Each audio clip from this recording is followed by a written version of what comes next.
importante para la vida del creyente.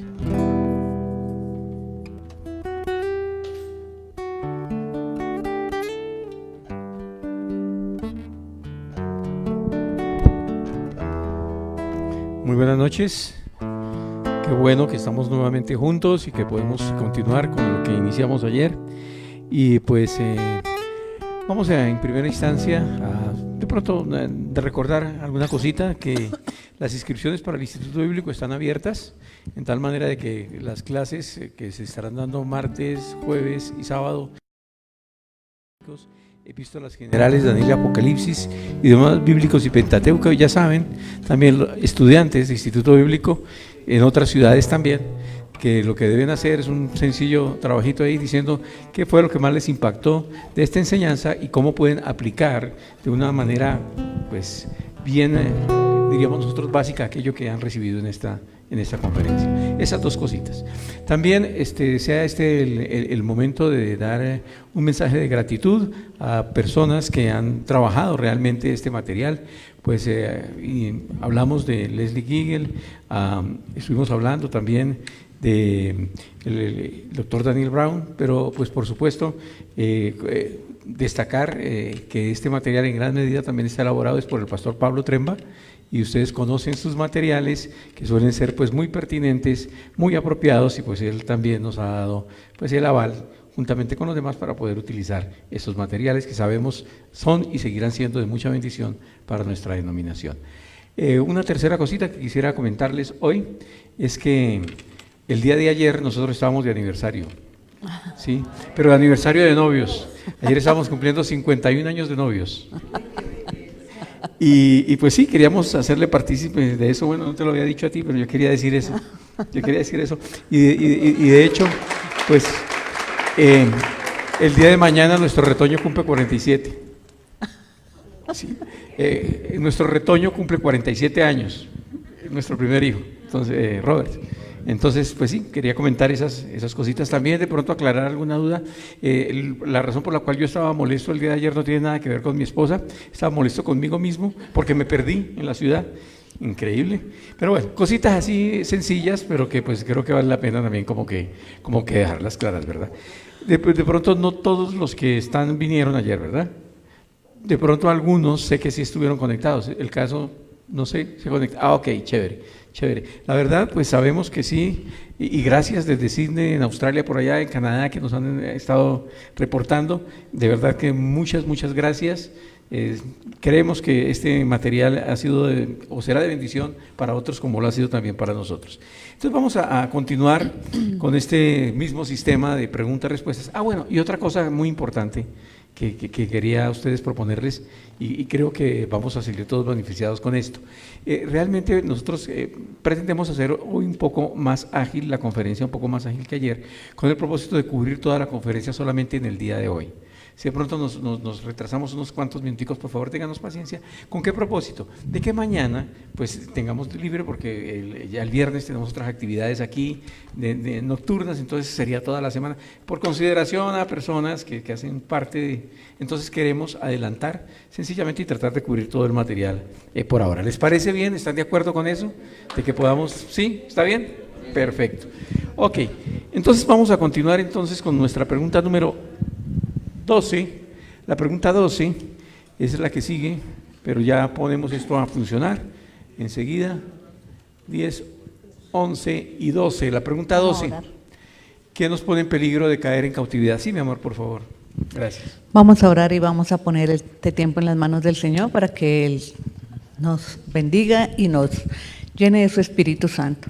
Padre, gracias porque sabemos que podemos contar contigo, Señor. Hoy nos acercamos delante de ti en oración, clamando, Señor, que tú estés aquí en medio de nosotros y que tú, Señor, hables a través de nosotros. Tus palabras sean puestas en nuestra boca, traiga sabiduría y discernimiento a cada uno de nosotros, Señor, y que tu Espíritu Santo sea revelándonos todas aquellas cosas que tú quieres que nosotros sepamos para poder tener esa libertad y ayudar a aquellos que están cautivos, Padre Santo.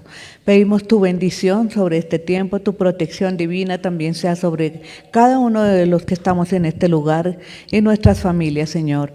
En el nombre de Jesús, Señor, glorifícate en medio de este tiempo de conferencia. En el nombre de Jesús te damos gracias, Señor. Amén y amén. Y amén. Ok, muy bien. Entonces la pregunta número 12 decíamos, ¿qué nos pone en peligro de caer en cautividad? Muy bien. ¿Qué nos pone en peligro de caer en cautividad? Con frecuencia, el descuido, o sea, que nos, ¿cómo se dice? Somos muy tranquilos, la arrogancia, el orgullo, la desobediencia, la falta de arrepentimiento, pero también algo que es muy importante y la Biblia habla mucho de eso, es la falta de perdón. Eso nos pone en peligro. En Hechos 5, 1 al 11 nos narra la historia de Ananías y Zafira, que ellos mintieron en su corazón, ¿sí?, al Señor. Y vemos ahí, está narrado, lo que más importa en este versículo, en esta porción, es que en el versículo 3 dice, entonces Pedro le dijo a Ananías, ¿por qué has permitido que Satanás llenara tu corazón? Le mentiste al Espíritu Santo y te quedaste con una parte del dinero. Entonces aquí nosotros vemos que las motivaciones del corazón también son muy importantes en las decisiones que nosotros tomamos y también en las puertas que nosotros podemos abrir al enemigo al darle autoridad con estas cosas. Y En respecto este momento a... fue como reconocimiento que ellos buscaban. Pienso. porque ellos estaban buscando un reconocimiento de lo que habían decidido hacer, de vender una propiedad, pero pues dijeron que se pusieron de acuerdo los dos para quedarse con una parte, ¿sí? Entonces pues mintieron, no tenían necesidad de hacerlo, pero bueno, lo hicieron. Entonces respecto a las puertas que se abren, Steve Gallagher, que ayer hablábamos, que es el autor del libro En el altar de la idolatría sexual, que es un libro muy interesante, dice así, si un hombre cristiano entra a una librería de pornografía, voluntariamente se hace vulnerable a los pensamientos diabólicos que lo acosarán durante mucho tiempo. Y una vez que el hombre se abre a la pornografía, los demonios tienen el derecho legal de atacarlo y atormentarlo con esas imágenes. Y así con todos los otros pecados en los cuales nosotros consentimos en nuestra vida. Le damos el derecho legal a Satanás para venir a atormentarnos y atacarnos. Entonces, por eso nosotros debemos tener mucho cuidado con eso. Ok, otra pregunta. ¿Podemos caer en cautividad simplemente por ignorancia? Pues ya estábamos hablando de eso, ¿verdad? De que nosotros podemos pues, ser ciegos y de alguna manera por necedad ignorar las trampas del enemigo, pero no debería ser así. De hecho, en 2 Corintios 2:11 nos advierte que para que Satanás no se aproveche de nosotros, pues ya conocemos sus maquinaciones malignas. No podemos subestimar a Satanás. Realmente ese sabe por viejo y por diablo. De tal manera que tenemos que tener en realidad pues prudencia con respecto de esto.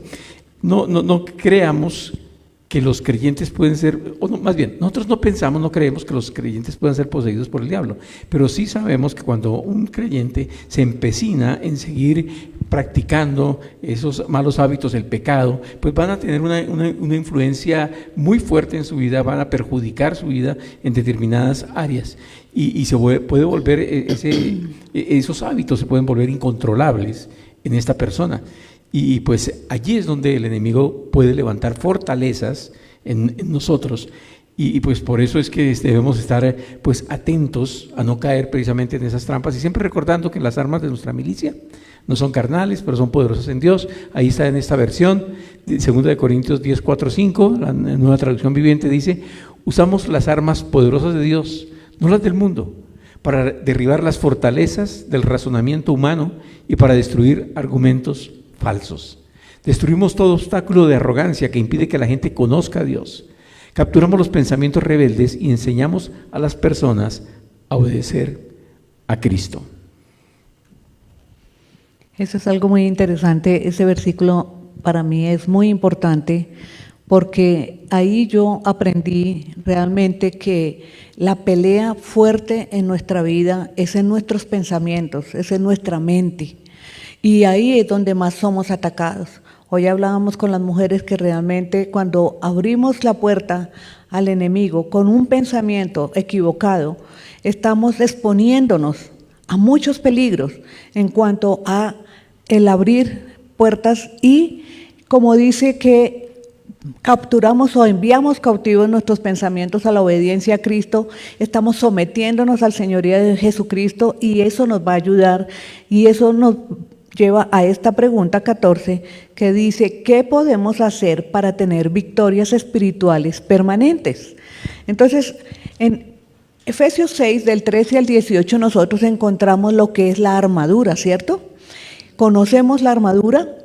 Todos conocemos aquí la armadura, ¿cierto? Conocemos cada parte de la armadura y la importancia que tiene para la vida del creyente. Pero, pues, obviamente que necesitamos poderla aplicar y practicar en nuestra vida diariamente. Eso no es que solo la conocemos, sino que la ponemos en práctica. Es muy importante. Dice, pónganse todas las piezas de la armadura de Dios para poder resistir al enemigo en el tiempo del mal. O sea, si un soldado se va sin su arma, va con un equipo incompleto. Va con el equipo incompleto. Si va sin el casco, pues se va a estar exponiendo a que le den un balazo en la cabeza, ¿cierto? Entonces, es tan importante que nosotros podamos tomar en serio lo que es la armadura de Dios. Él dice, defiendan su posición poniéndose el cinturón de la verdad y la coraza de la justicia de Dios. Dice en el 16, además de todo eso, levanten el escudo de la fe para detener las flechas encendidas del diablo. Y eso del escudo de la fe es la confianza que tenemos en el Señor, el conocimiento de su palabra para nuestra vida. La fe es la que nos sostiene a nosotros y cuando levantamos ese escudo de la fe, pues los dardos del enemigo no nos van a poder tocar a nosotros. Entonces, muy importante que podamos esgrimir las armas espirituales como debe ser. La Escritura no indica que los conflictos espirituales que el creyente tiene con el enemigo sean el resultado de posesión demoníaca, como hablábamos ayer, ¿sí? Y Satanás y sus huestes espirituales de maldad son enemigos externos que están buscando atacarnos desde la atmósfera que nos rodea. Entonces, recuerden eso, son enemigos externos que están buscando atacarnos de diferentes maneras. Eso es lo que nos dice los fundamentos de la teología pentecostal. Otra pregunta. ¿Cuáles pueden ser las causas para estar bajo la influencia de un demonio? Pues el día de ayer estábamos hablando de que ceder a los deseos de la naturaleza pecaminosa, pues pueden ser unas causas muy, muy evidentes, porque estamos siguiendo los deseos de nuestra naturaleza, pero estamos ignorando los principios, las enseñanzas que el Señor nos ha dado. Y pues aquí en Gálatas capítulo 5 versículos, bueno, desde el 16, pero 19, 20, podemos ver nosotros con mucha claridad que se está hablando sobre este tema. Dice en esos versículos, cuando ustedes siguen los deseos de la naturaleza pecaminosa, los resultados son más que claros: inmoralidad sexual, impureza, pasiones sensuales, idolatría, hechicería, hostilidad, peleas, celos, arrebatos de furia, ambición egoísta, discordias, divisiones, envidia, borracheras, fiestas desenfrenadas y otros pecados parecidos. ¿Qué tal la listica, verdad? Sí. Una lista bien completa, ¿no? Sí, ceder a los deseos de la naturaleza pecaminosa. Y es que pues nosotros sabemos que las actividades sexuales ilícitas pues realmente se han convertido en una epidemia. Hoy por hoy eso pues es muy, muy frecuente el uso de la pornografía, inclusive la pornografía suave que lleva a la pornografía fuerte y que termina haciendo daño no solamente al personaje, sino a todo lo que lo rodea, ¿verdad? Pero también vemos nosotros el incremento en la prostitución, la fornicación, el abuso sexual, la pedofilia, la sodomía, el bestialismo, homosexualismo, bisexualismo, aborto. Es decir, esto es todo un supermercado de cosas realmente dañinas.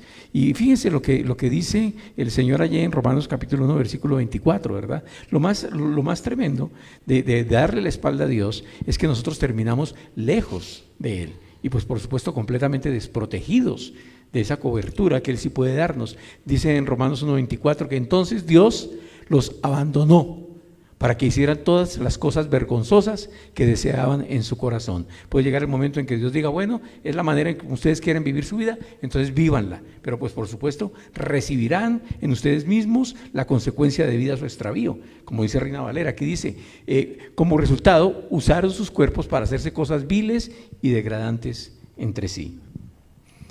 Otra cosa que trae mucho, que tiene que ver con las causas para estar bajo la influencia de un espíritu, un demonio, encontramos nosotros aquí el engaño, el fraude, la mentira. Dice, si alguien afirma ser profeta y no reconoce la verdad acerca de Dios, no reconoce ¿qué? La verdad acerca de Jesús, aquella persona no es de Dios. Tal persona tiene el espíritu del anticristo, del cual ustedes oyeron que viene al mundo y de hecho ya está aquí. Eso lo está escribiendo el apóstol Juan en el primer siglo, ¿verdad? El espíritu de anticristo ha estado siempre. Bueno, en aquella época se hablaba mucho de Antíoco Epifanes y bueno, otra serie de personajes que a lo largo de la historia han manifestado, pero hoy por hoy nosotros sí vemos esas manifestaciones de una manera pues muy frecuente en el medio que nos rodea. El engaño, el fraude, la mentira. Hoy por hoy las personas casi que engañan y mienten con una facilidad extraordinaria, ¿verdad? Vean los grandes personajes, líderes de países hablando y diciendo lo que dicen y después los hechos comprobarán si han dicho la verdad o han mentido. Hoy por hoy hay muchas doctrinas que son humanistas, mundanas, de demonios en realidad, que sencillamente están motivadas por un espíritu de engaño, el espíritu del anticristo que está detrás de todo eso.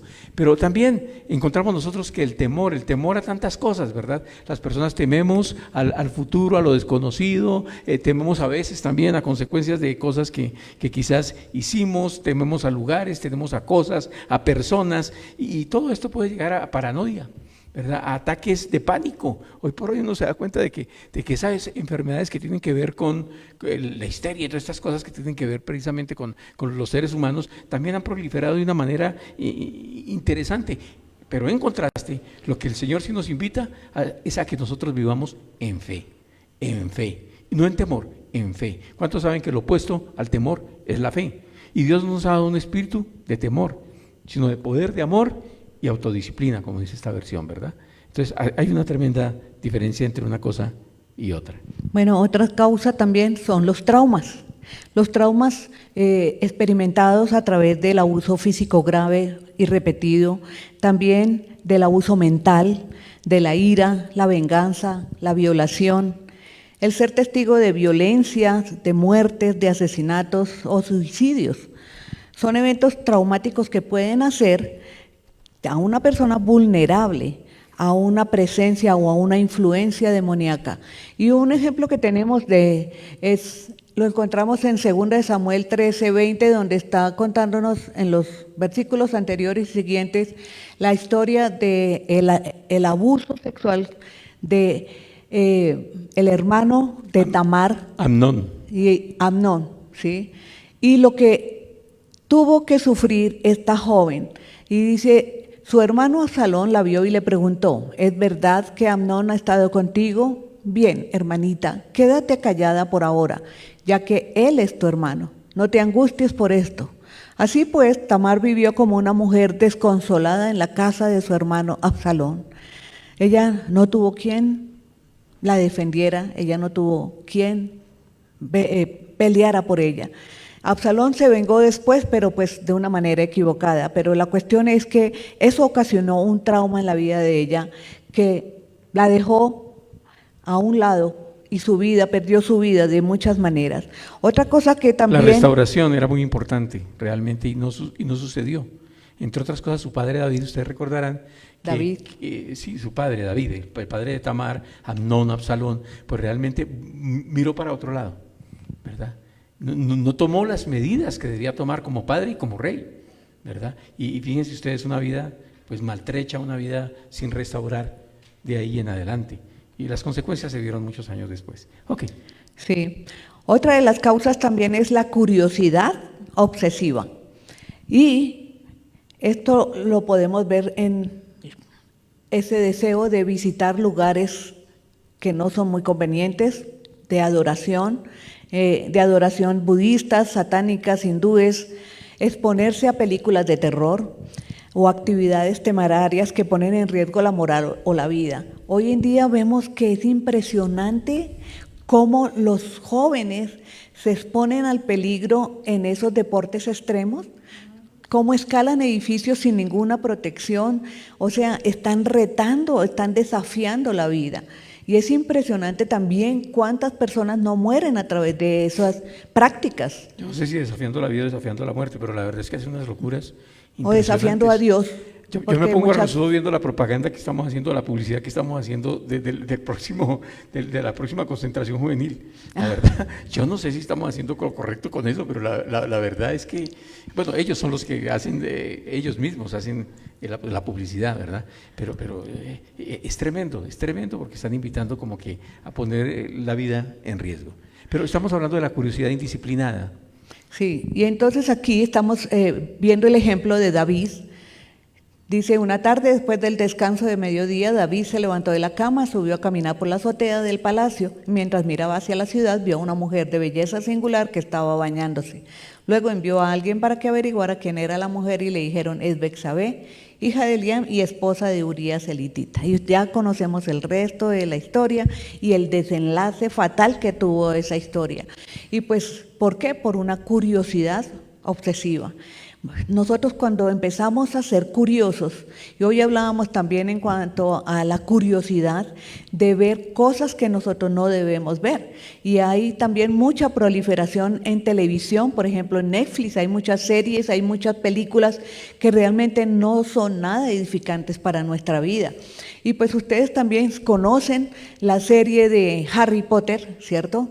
Que es muy atractiva, como El Señor de los Anillos, que es muy atractiva, y algo que yo me ponía a pensar es que la manera en que Satanás capta la atención de los niños, principalmente, y de los jóvenes, es a través de esa curiosidad obsesiva de querer saber más de lo oculto. Y a través de querer saber más de lo oculto, lo único que se hace es abrir puertas para que Satanás se aproveche y ataque de muchas maneras, y una de las maneras que ataca fuertemente es con el temor. Y Ricardo, lo que hablábamos ayer, el temor, las pesadillas, ¿sí? El miedo a estar solo, todas esas cosas afectan la vida de una persona. Y después entonces los niños están diciendo, yo no sé por qué tengo tanto miedo, pero hay mucha, ¿cómo se dice? Ocultismo sutil en las películas infantiles, por las cuales nosotros debemos tener mucho cuidado. Entonces, todo esto lleva a... Pues pensando en eso, realmente Deuteronomio 18 del Antiguo Testamento nos está advirtiendo de que hay una serie de prácticas, muchas cosas que realmente pues deberían de estar completamente por fuera de nuestra consideración. No, para nada deberíamos practicar este tipo de cosas. Deuteronomio 18, vamos a leer lo que dice desde el versículo 9, dice, cuando entres en la tierra que el Señor tu Dios te da, ten mucho cuidado de no imitar las costumbres detestables de las naciones que vivían allí. Por ejemplo, jamás sacrifiques a tu hijo o a tu hija como una ofrenda quemada. Y fíjate, tampoco permitas que el pueblo practique la adivinación, ni la hechicería, ni que haga interpretación de agüeros, ni se mezcle en brujerías, ni haga conjuros. Tampoco permitas que alguien se preste a actuar como médium o vidente, ni que invoque el espíritu de los muertos. Cualquiera que practique esas cosas es detestable a los ojos del Señor. Yo creo que más claro imposible. Más claro imposible. El ocultismo pues se refiere a toda esa serie de prácticas, involucrarse con todas estas cosas, la adivinación, y nosotros podemos ver también de que hay toda una baraja de posibilidades dentro del tema de la adivinación: astrología, horóscopos, tarot, naipes, quiromancia, péndulo, bola de cristal, tabla ouija, es decir, muchísimas posibilidades. Y eso trae desgracias. No hay tiempo para aclarar y para hablar mucho ahora, pero yo sé un poco sobre este tema a raíz de mi abuela, que alguna vez yo les dije, pues desafortunadamente ella practicaba la brujería, ¿verdad? Y pues se abrieron puertas a través de eso para que la familia pues realmente fuera afectada. Yo quiero decir algo ahí. Es que me acordé precisamente de la abuela de él. cuando nosotros nos casamos, vivimos un tiempo en la casa de... no, mentira, fuimos de visita allá a la casa, ¿sí? Y estábamos jugando la tabla Ouija. Yo no tenía ni idea de cuáles eran las consecuencias de hacer eso, ¿sí? Pero obviamente que ahí yo sentí cuando se abrió una puerta al enemigo, y a partir de eso, a partir de ese momento, yo fui muy atacada a nivel espiritual, porque yo empecé a experimentar unas cosas impresionantes en donde las cosas se movían, donde era un ataque muy frontal, pero yo no tenía ni idea que era eso, ¿sí? Entonces yo puedo dar fe de lo que de verdad son las consecuencias de meterse en las cosas de ocultismo. Sí, claro. No, y de hecho, no lo iba a decir, pero lo voy a decir, de mis tíos. Mi tía murió con Alzheimer y muchísimos años afectada por eso. Jorge, uno de mis tíos, murió demente. Realmente él perdió completamente la razón. El otro murió joven, pues realmente como de 52, 53 años, un infarto. Sí, el único que queda vivo es mi papá. Y realmente también con algunos problemas. Pero el punto es, lo que el hombre sembrare, eso también segará. Y se aplica a las mujeres, por supuesto. Ok, pero vamos adelante. Hablando de la magia, otra manera en cómo podemos involucrarnos en ocultismo. No importa que sea blanca, negra o de cualquier color, sigue siendo magia, porque a veces decimos, no, pero es que esto es un talismán para la buena suerte o para derribar una práctica que están haciendo en mi contra. Qué pena, eso sigue siendo magia, sigue siendo brujería. Hay sanidades con conjuros, con talismanes, con amuletos, y el punto es que de alguna forma se está quitando la confianza en Dios, en Jesucristo, para ponerla en otra cosa o en otra persona también, en un brujo quizás. El espiritismo, ahí está hablando de medios, videntes, etcétera, está hablando de espiritismo, es ese medio a través del cual las personas quieren tener conocimiento de cosas más allá de lo sobrenatural, ¿verdad? Recuerdan ustedes a Saúl invocando el espíritu de Samuel, y no es nuevo, la divina de Endor, y bueno, eso no es nada nuevo, pero también la hechicería, la brujería, y realmente hay unas cosas que de pronto nosotros, como son, diríamos, con un barniz de nueva era, pues no las vemos así como tan graves, ¿verdad? Una de estas cosas es la parapsicología, ¿verdad? La parapsicología.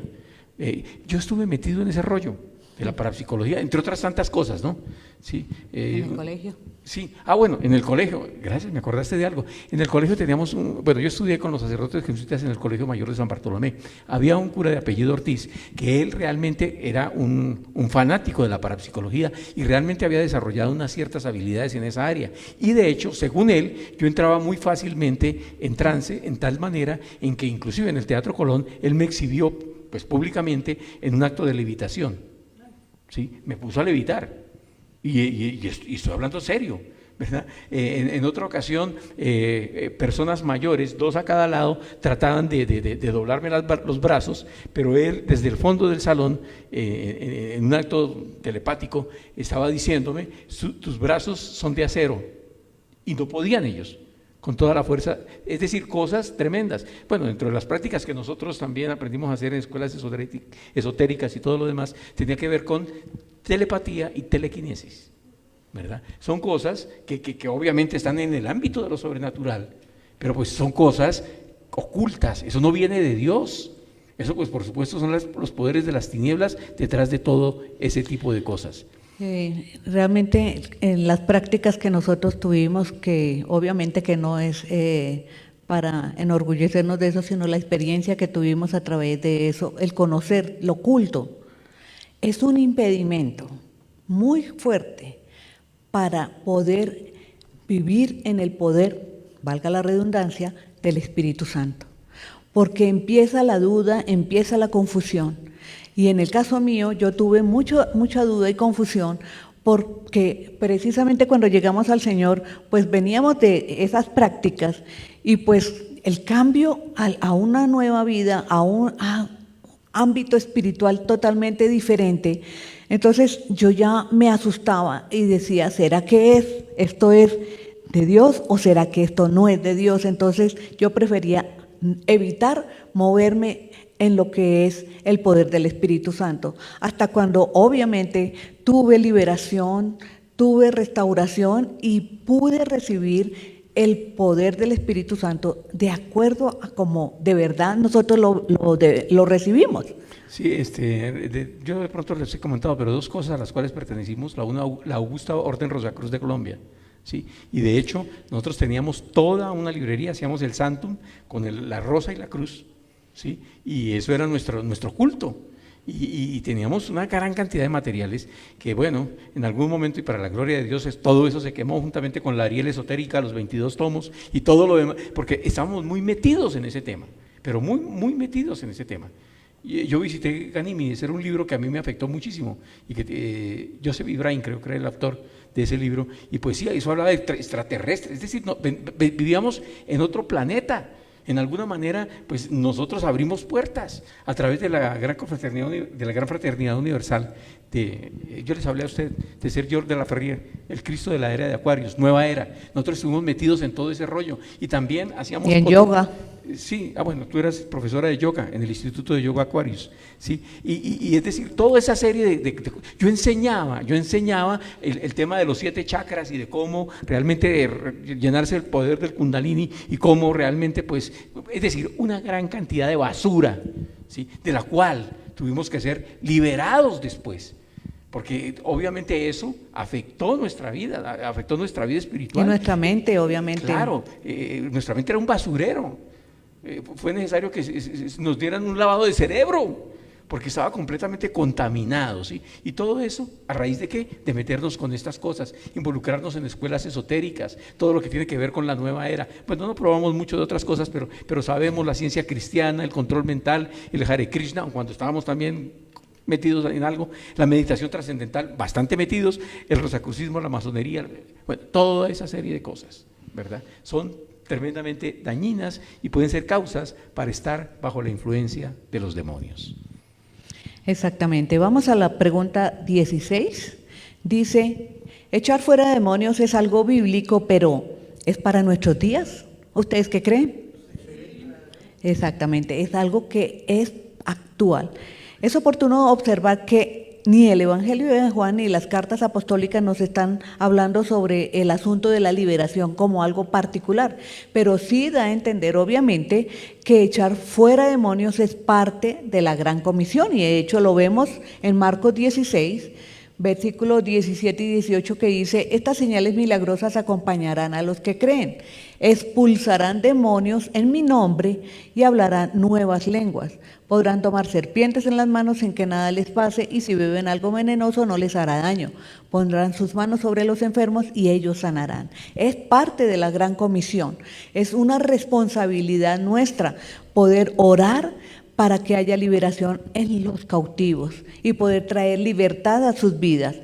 Y realmente que si la predicación del Evangelio es la continuidad de la obra de Cristo, pues ¿qué más que eso nos lleva a nosotros a preocuparnos por las personas que lo necesitan para que sean liberadas de las tinieblas y puedan vivir en paz y en libertad, en esa libertad en la cual Cristo nos ha llamado a vivir, y que nosotros podamos predicar el Evangelio de la libertad que Dios ha querido que nosotros compartamos con aquellos que lo necesitan. Y 1 Juan 3:8 nos dice, cuando alguien sigue pecando, demuestra que pertenece al diablo, el cual peca desde el principio, pero el Hijo de Dios vino ¿para qué? Destruir las obras del diablo. Y nosotros tenemos toda esa autoridad para hacerlo. Ok, muy bien. Otra pregunta, ¿qué clase de actividad se desarrolla cuando se expulsan demonios? Tú tienes eso ahí en tus apuntes. Esta es una confrontación espiritual en donde un creyente en Cristo, lleno del Espíritu Santo, utilizando la revelación, autoridad y poder recibidos en el nombre de Jesús, expulsa a los demonios de las personas que se han rendido a la voluntad y propósitos de Dios. Y la siguiente pregunta realmente pues tiene mucho que ver en cuanto a cómo hacemos esto, cómo somos liberados, cómo somos nosotros libres, pero también cómo podemos nosotros liberar a los cautivos. ¿Cuáles son las armas de nuestra milicia que no son carnales? ¿Verdad? ¿Qué es básico tomar en cuenta para liberar a los cautivos? Hay que usar, pues obviamente, todas estas armas de guerra. La primera arma que debemos usar es la oración. Es fundamental la oración dentro de la guerra espiritual. Y de hecho tenemos aquí algunas citas. Tenemos en 2 Corintios 10, 3, 4 que dice: somos humanos, pero no luchamos como lo hacen los humanos. Usamos las armas poderosas de Dios, no las del mundo, para derribar las fortalezas del razonamiento humano y para destruir argumentos falsos.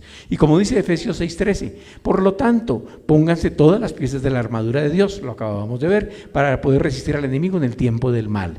Efesios 6:18 dice: oren en el Espíritu. ¿Cuándo? En todo momento y en toda ocasión. Manténganse alerta y sean persistentes en sus oraciones por todos los creyentes en todas partes. Y Pablo dice: y oren por mí, y no se les olvide orar por mí, ¿verdad? Y nosotros tenemos la posibilidad, obviamente, de estar permanentemente en contacto, orando, y pues por supuesto, ojalá orando también en lenguas. Pero otra arma que pues obviamente es muy, muy, muy clara para todos nosotros, tiene que ver con la palabra de Dios. Pero tenemos que poder acudir a ella, porque la hemos memorizado suficientemente para utilizarla en la medida adecuada, en el momento oportuno, cuando es necesario, así como nos enseñó el Señor Jesús en la tentación. Ustedes recordarán, ¿verdad?, cuando Satanás trató de tentarle allí, o le tentó allí en el desierto. ¿Cuáles fueron las respuestas de Jesús? Todas basadas en las Escrituras. Jesús le dijo: no, las Escrituras dicen, la gente no vive solo de pan, o no solo de pan vive el hombre. En Lucas 4:8 también vuelve y responde: las Escrituras dicen, adora al Señor tu Dios y sírvele únicamente a Él. Y el verso 12, Jesús le respondió: las Escrituras también dicen, no pondrás a prueba al Señor tu Dios. Fíjense, la Escritura, tan importante, la palabra de Dios cuando se trata de librar batallas contra el enemigo. Ahora, hay palabras, las palabras rema, que directamente el Señor nos las está dando para nosotros en un momento en particular, y que podamos nosotros estar abiertos para recibir esas palabras que vienen de Dios. Esas palabras de Dios obviamente son también para dirigir, guiar nuestra vida, pero en muchas ocasiones tienen que ver con la batalla en los momentos más arduos, más tremendos que nosotros podamos estar librando. Otra cosa para tomar en cuenta es el nombre de Jesús. Es nombre sobre todo nombre. Y recordemos que cada que nosotros estamos proclamando el nombre de Jesús, estamos actuando como embajadores de Él y poniendo su nombre delante de nosotros para que eso haga huir al enemigo. Nosotros necesitamos recordar que tenemos la autoridad siempre y cuando hayamos cerrado las puertas al enemigo, porque nosotros no podemos ir a pelear contra un demonio si tenemos cuentas pendientes en nuestra vida. Y me acordaba en Hechos, donde dice que el hijo de un tal Esceva, ¿sí? Se expusieron se expusieron a ir a hacer una liberación a un hombre, y ellos salieron heridos porque ellos no tenían a Jesucristo en su corazón. En el nombre del Cristo que predica Pablo. Ajá. Ni siquiera no tenían una relación con el Señor. Tenían una relación con Dios. Sí. Y lo que pasa es que nosotros debemos tener mucho cuidado. Cuando queremos orar por alguien que está necesitando liberación, tenemos que no estar nunca solos y estar apoyados en oración por otro, pero eso lo vamos a ver más adelante. Entonces aquí dice en Hechos 3:6, Pedro le dijo: yo no tengo plata ni oro para ti, pero te daré lo que tengo. En el nombre de Jesucristo de Nazaret, levántate y camina. Ahí nosotros vemos también al mismo apóstol hablando con las personas que estaban reclamándoles, y dice: por la fe en el nombre de Jesús este hombre fue sanado, y ustedes saben que él antes era un inválido. La fe en el nombre de Jesús lo ha sanado delante de sus propios ojos. Y lo mismo en Hechos 16:18, Pablo, cuando va a hacer una liberación a una joven, ¿recuerdan? Que estaba poseída por un espíritu de adivinación. Y él va y le dice, se dio la vuelta y le dijo al demonio que estaba dentro de la joven: te ordeno en el nombre de Jesucristo que salgas de ella. Y al instante el demonio la dejó. Y ahí nosotros vemos que realmente estamos El nombre de Jesús, la respondiendo, importancia del nombre utilizando el nombre de Jesús, su autoridad. Es su autoridad la que estamos utilizando. No es por nuestros conocimientos, ni por nuestra cara, ni nada. Es por la autoridad en el nombre de Jesús, cuando proclamamos su nombre. Es el fundamento de teología pentecostal, hablando sobre ese tema, pues también nos muestra algo, y es que estar repitiendo ahí reiteradamente que en el nombre de Jesús y en el nombre de Cristo, pues realmente pues no necesariamente eso tiene que ser, ¿sí? Lo importante es la autoridad que nosotros estamos usando como discípulos de Cristo, ¿sí? Entonces, más que la repetición es realmente que tengamos la autoridad para hacerlo. Otra cosa muy importante también es la sangre de Jesús. En Apocalipsis 12:11 nos está mostrando que dice, ellos lo han vencido por medio de la sangre del Cordero y por el testimonio que dieron. Y no amaron tanto la vida como para tenerle miedo a la muerte. Entonces, en Colosenses 2:14 y 15 también nos habla, dice, el Jesús anuló el acta con los cargos que había contra nosotros y la eliminó clavándola en la cruz. De esa manera desarmó a los gobernantes y a las autoridades espirituales, los avergonzó públicamente con su victoria sobre ellos en la cruz. La sangre de Cristo es la que nos ha redimido, la que nos ha limpiado, la que nos ha lavado y la que nos restaura cada día. Entonces, podemos clamar la sangre de Cristo también como un arma de guerra poderosa. Y de hecho es lo que se reconoce allí en Apocalipsis 12:11, la sangre de Jesús fue la que permitió que los mártires tuvieran la victoria en medio también de su lucha. Y pues por supuesto el poder de la cruz rompe también todas las ataduras. Otra de nuestras armas espirituales poderosas, pues tiene que ver también con el ayuno. El ayuno, pues, tiene que ver con abstenerse de alimento por un periodo de tiempo establecido. En Mateo 17:21, ustedes recordarán, en Mateo 17 aquí se habla de un demonio que no podía ser expulsado, y pues acuden a Jesús, y Jesús pues por supuesto sí lo puede hacer, y sus discípulos pues quedan medio con el interrogante, ¿y por qué con nosotros no funcionó? Y entonces Jesús, el Señor, les da una explicación: este género no sale sino con oración y ayuno. Era importante realmente meterse en ayuno. Y una de las cosas que nosotros solemos hacer cuando una persona realmente está buscando liberación es que la persona se ponga en ayuno, y también nosotros le acompañamos en la medida de lo posible, ¿verdad? De eso se trata también esto. Y pues aquí en esta cita bíblica de Mateo 4, pues también nos damos cuenta de que el Señor Jesucristo pues ayunaba. Él ayunaba, y no poquito. Ahí se nos habla de que luego de que fue llevado por el Espíritu al desierto, a la tentación, durante 40 días y 40 noches Jesús ayunó, y después pues tuvo mucha hambre. Claro, suele suceder, ¿no? De que después de un ayuno pues que le dé hambre, ¿no? Si es posible, claro. Pero lo importante es, si el Señor Jesucristo ayunaba, ¿sí? ¿Por qué no hacerlo nosotros? Claro, no estoy diciendo a alguien que tenga impedimentos médicos o cosas por el estilo que deba hacerlo, pero pues si estamos en esta lucha espiritual, bien valdría la pena que nosotros lo intentáramos. Otra arma que tenemos también a nuestro favor es la alabanza. La alabanza es muy importante cuando se trata de liberación, cuando se trata de guerra espiritual también. Yo he pasado por situaciones en las cuales me he visto muy oprimida por el diablo, y las recomendaciones que me daban era: ponga alabanza toda la noche. Pon alabanza en tu apartamento, en tu casa, cuando tú no puedas dormir, cuando no puedas descansar, pon alabanzas, y eso va a limpiar tu casa, va a hacer que los demonios salgan y dejen limpia la casa para que tú puedas descansar con libertad. Eso tiene poder, la alabanza del Señor tiene poder, y nosotros vemos que en el Antiguo Testamento fue utilizada como un arma, ¿no? ¿Recuerdan cuando uno de los reyes puso al grupo de alabanza al frente de una batalla y vencieron con la alabanza, ¿sí? Entonces es algo que funciona, y aún hoy más, porque nosotros estamos permanentemente, no solamente la alabanza la utilizamos como un símbolo de gozo, de disfrutar, sino como un arma poderosa de guerra, ¿sí? Y vemos en 1 Crónicas 23:30, Dice, además cada mañana y cada tarde se presentaban delante del Señor para entonarle canciones de agradecimiento y alabanza.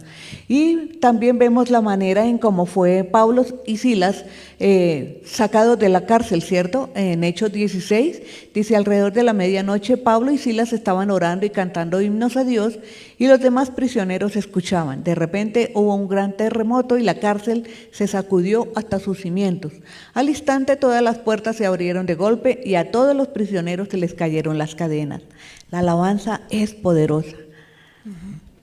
Ok, pero también muy importante, pues colocarnos de acuerdo, ponernos de acuerdo entre nosotros los creyentes. 3 citas bíblicas. Hechos 2:1 dice, el día de Pentecostés, todos los creyentes estaban reunidos en un mismo lugar. Estaban de acuerdo, reunidos en un mismo lugar, de acuerdo a las instrucciones recibidas del Señor.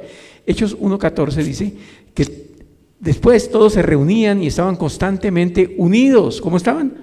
Unidos en oración junto con María, la madre de Jesús, varias mujeres más y los hermanos de Jesús. Y en Mateo 18:19 encontramos esta cita.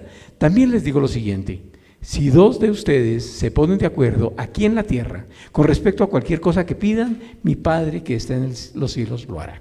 Sí, entonces son versículos bíblicos que nos dan toda esta base para decir lo que estamos diciendo. Entonces nos debemos poner de acuerdo en cuanto a las palabras que Dios ha dicho y lo que podría estarnos diciendo, pero también en lo que vemos al Padre hacer por medio de su Espíritu Santo.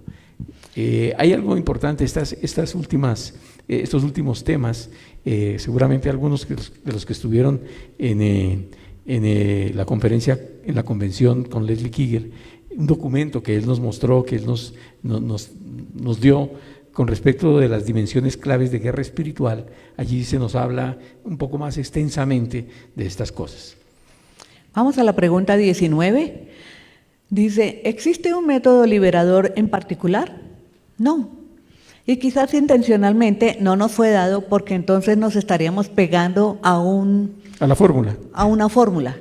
Y las cosas con el Señor no funcionan así. El Señor es original en todo lo que hace. Y Él nos muestra lo que la persona necesita específicamente para ese momento en especial. Entonces, aunque en el Nuevo Testamento nosotros no tenemos instrucciones específicas para proceder en el trato con los demonios, tenemos la guía de cómo lo hizo Jesús, ¿sí? Y es lo que nosotros hemos estado aprendiendo a través de estos últimos tiempos, haciendo lo que Jesús hizo. En Hechos también los apóstoles pues dan, alguna claridad para nosotros actuar. Y así como a los enfermos, que no es una regla tampoco, dice que pongamos las manos sobre los enfermos o imponer manos, no es una... O ungir con aceite.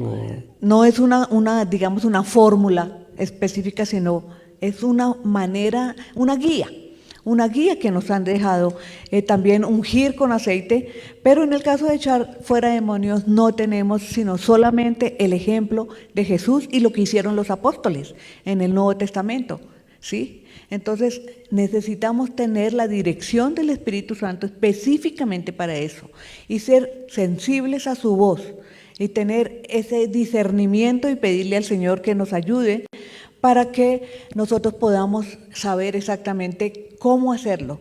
Y no es una manifestación de liberación el que la persona tenga que vomitar o tenga que toser o tenga que escupir para saber que fue librada de los demonios. No, eso tampoco es una fórmula específica, es algo con libertad. Dios hace las cosas diferentes con todo el mundo.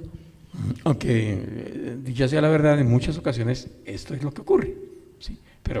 Pero no es siempre. Otra pregunta. Ya vamos por la 20 y son 30, ¿sí? Sé que avanzando un poco a prisa, pero es necesario.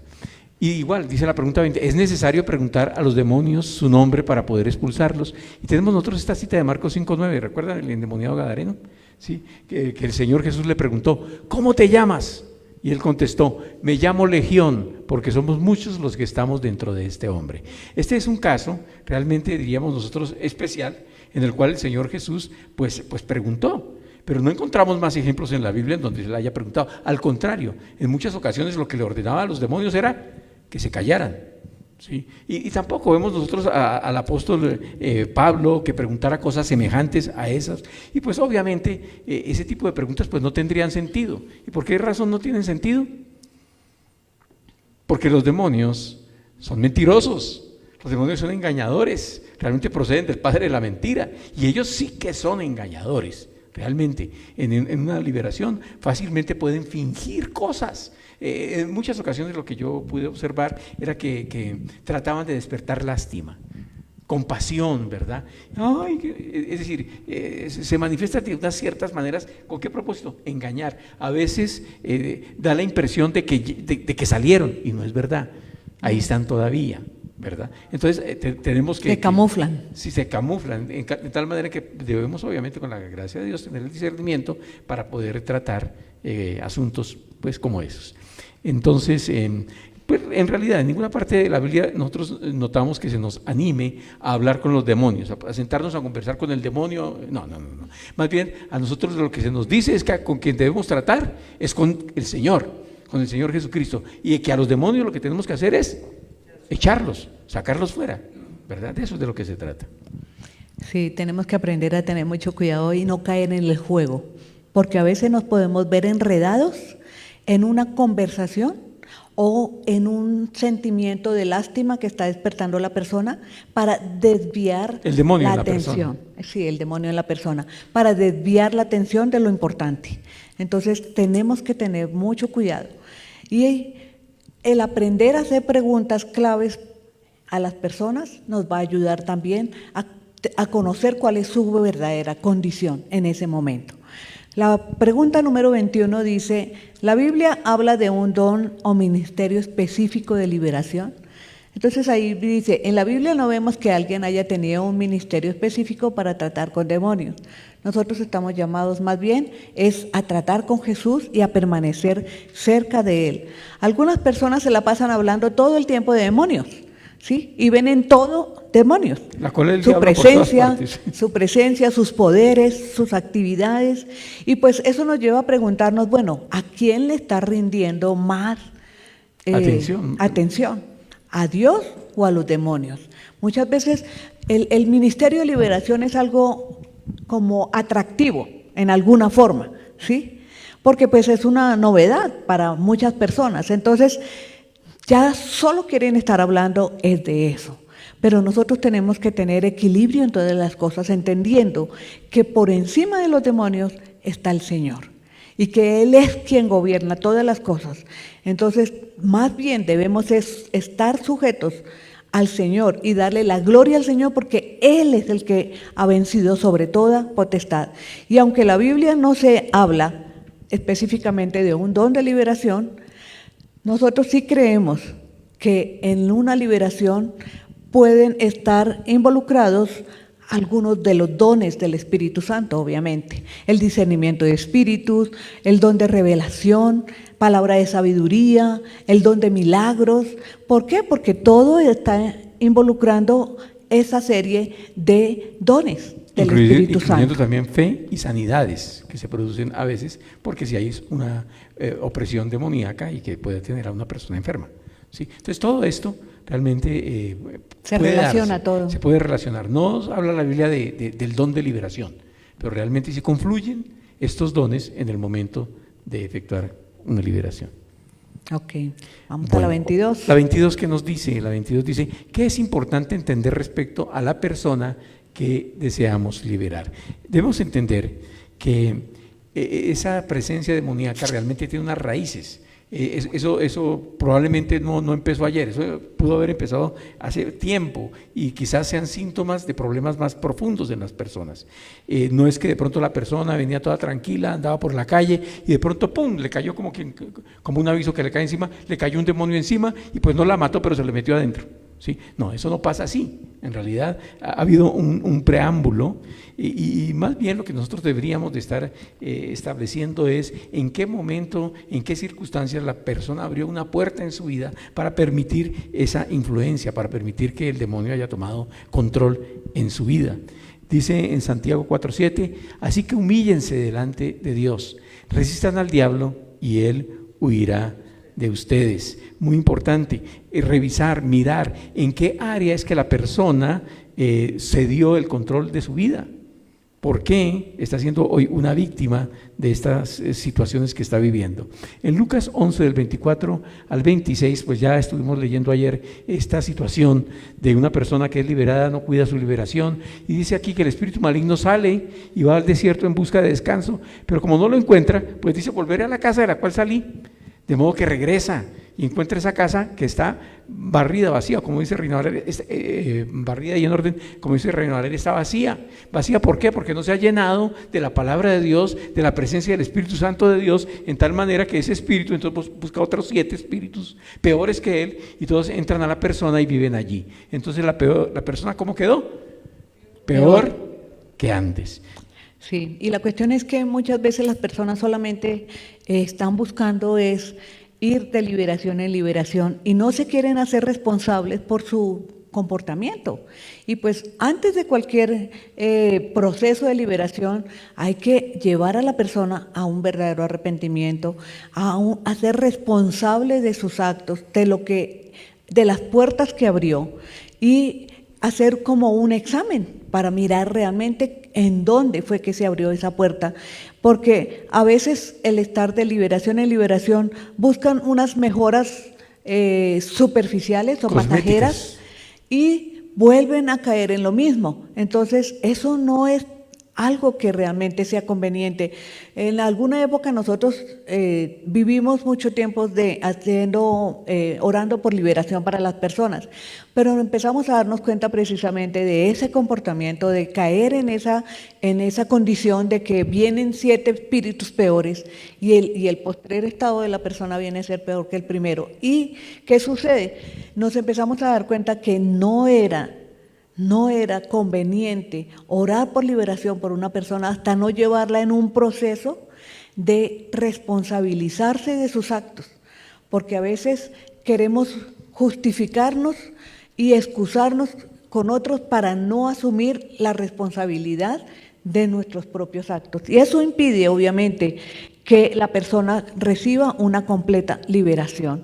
Entonces, cuando la persona se da cuenta de que lo más probable es que obviamente tomó malas decisiones, cometió muchas equivocaciones, abrió puertas en algún área de su vida y eso hizo que un demonio tomara esa influencia sobre la vida de esta persona, y para ayudarla a tratar con las raíces de ese asunto, la misma persona debe cerrar la puerta, ¿sí?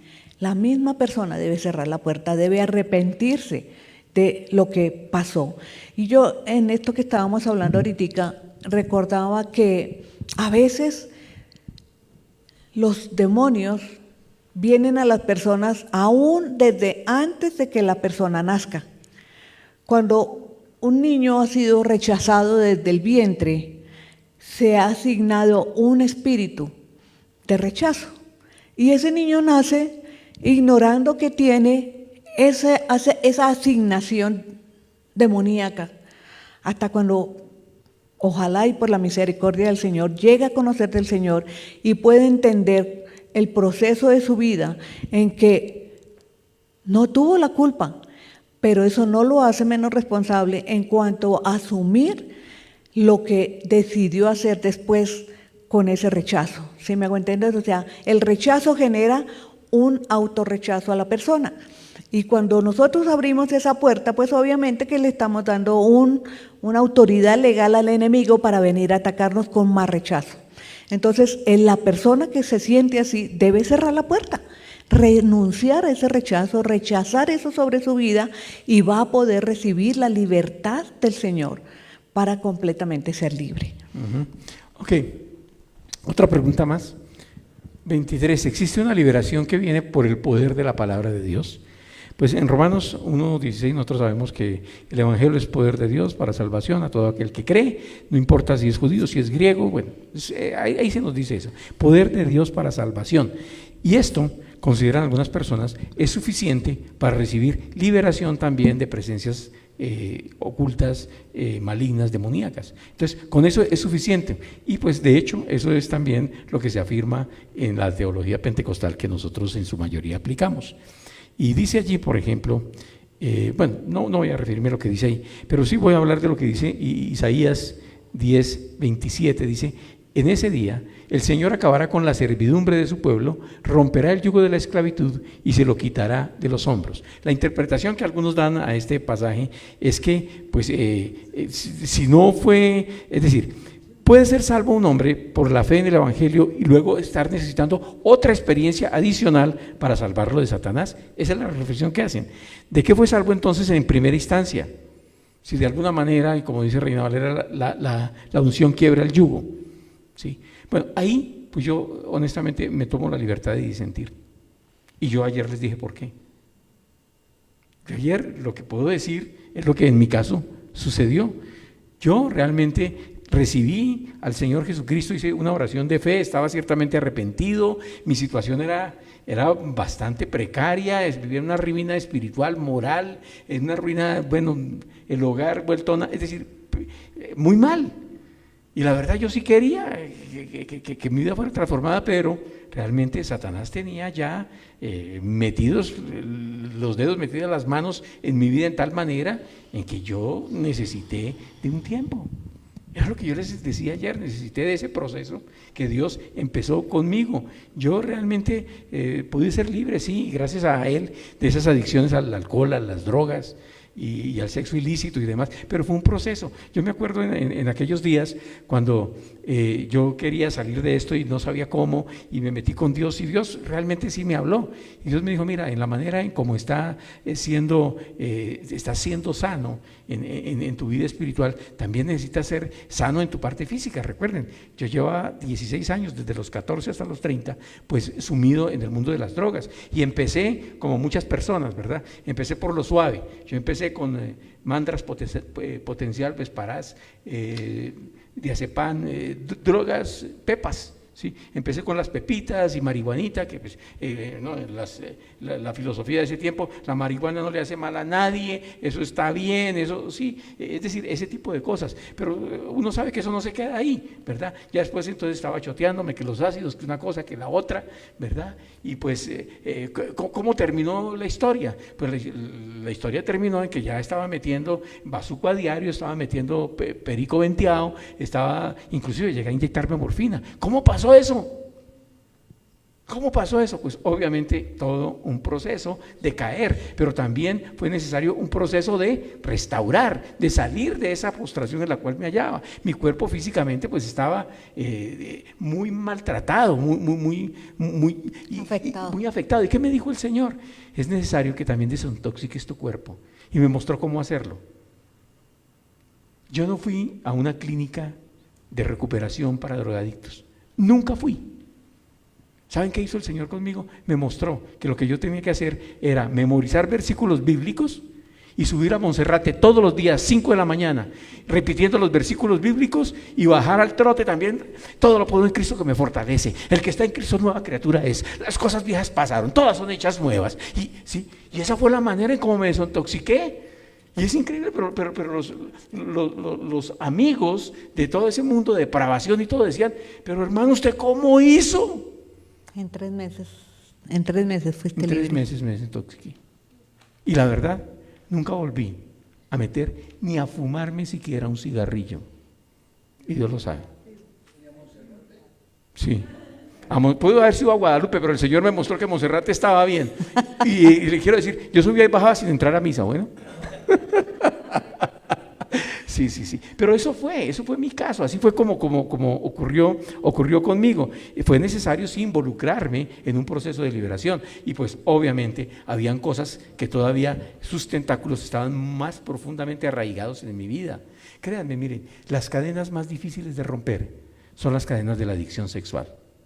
Y yo tenía muchos problemas en esa área. No solamente porque yo tuviera contacto con la pornografía. Realmente yo había protagonizado pornografía.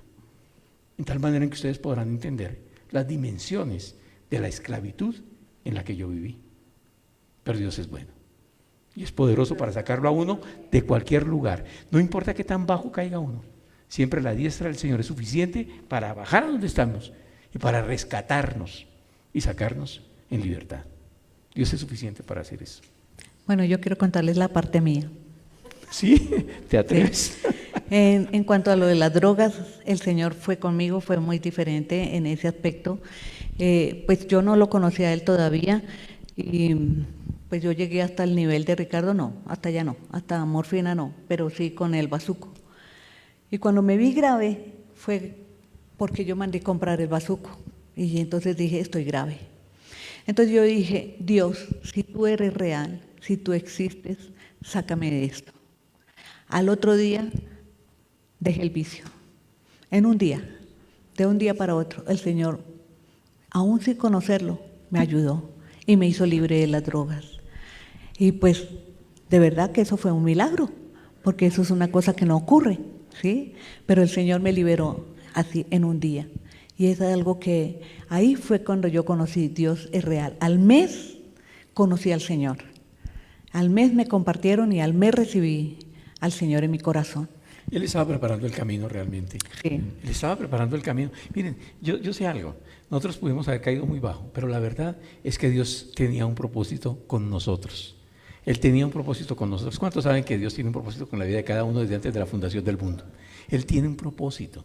Y yo pienso, hoy en día han pasado ya 30 y tantos años desde aquella época, ¿sí? en que realmente Dios permitió que muchas cosas nosotros experimentáramos, viviéramos, sufriéramos, porque realmente, créanme, no es nada lindo ser preso, ser un prisionero de esta clase de vida. No es nada lindo querer salir de eso y no poder lograrlo y intentarlo una y otra vez. Miren, yo eso no lo comento con mucha frecuencia, pero en 3 ocasiones yo traté de quitarme la vida, tratando de salir de ahí. Y fueron muchas las ocasiones en que yo llevé a esta niña también a los hospitales, porque ella también se le iba la mano, se choteaba, pero ya demasiado.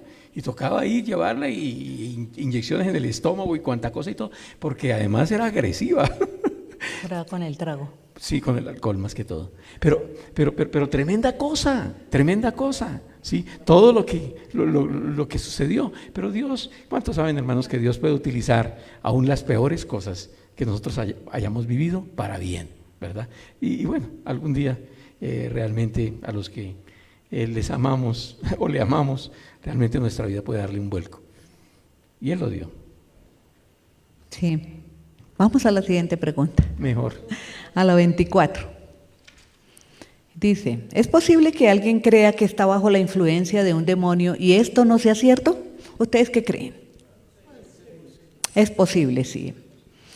Sí, porque en ocasiones atribuimos los pecados consentidos en nuestra vida a una influencia demoníaca, pero en realidad son causados por la naturaleza pecaminosa, por nuestras debilidades de nuestra naturaleza humana. Y pues aquello de que un pecado se convierte en pecado cuando ha comenzado a ser un hábito en nuestra vida. Un hábito se convierte en un hábito pecaminoso. Y cuando nosotros vivimos en ese hábito pecaminoso y consentimos el pecado diariamente en nuestra vida, pues obviamente que eso abre una puerta. Pero ¿dónde está el problema? No está en que sea un demonio el que nos está oprimiendo, sino en que tenemos un hábito pecaminoso con el cual tenemos que tratar primero. Y a veces lo confundimos con que es un ataque del diablo o pero es más cómodo transferir esa culpabilidad a otros, a los demonios o a las circunstancias o todo lo demás, que asumir responsabilidades en ese sentido. Y tenemos que aprender a asumir la culpa de nuestro pecado, o sea, a responsabilizarnos y poder vivir el proceso que Dios nos manda que nosotros hagamos antes de achacarle al diablo algo que no es de él. ¿Sí? ¿Por qué? Porque el diablo está feliz de que nosotros le echemos la culpa a él de todo para que estemos quitándole el lugar a Dios y poniendo el lugar al diablo que no le corresponde. Entonces también en eso debemos tener cuidado. Uh-huh. Bueno, ok, un tema que también yo creo que es muy interesante de tocar tiene que ver con esto.